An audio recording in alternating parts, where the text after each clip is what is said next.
পাস্তাটা রান্না করলাম, একটু খেয়ে দেখি কেমন হয়েছে। ভালো না লাগলে তো আমার শাশুড়ি হাজারটা কথা শোনাবে।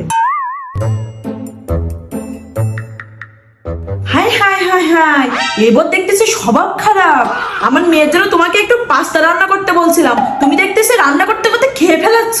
আম্মা, একটু চেখে দেখতেছিলাম কেমন হয়েছে। যদি কোনো কিছু কম হইতো আপনি আর আপনার মেয়ে তো আমাকে হাজারটা কথা শোনাইতেন।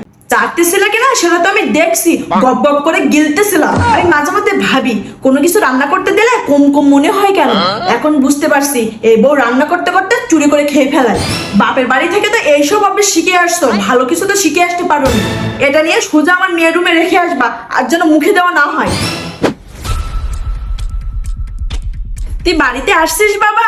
ধর, এই পাস্তাটা তোর বোনের জন্য রান্না করছিলাম, তোর বোন খাওয়ার সময় তোর জন্য রাখছে, তুই আর বৌমা এটা খা। এখন রাত 11টা বাজে, আমার জন্য রাখার দরকার ছিল না। তোমার বৌমাকে দিতা, ও খাইতো।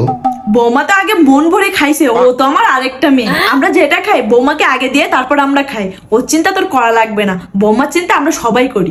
এখন তুই আর বৌমা এটা খাতো, তোরা খাইলেই আমার শান্তি।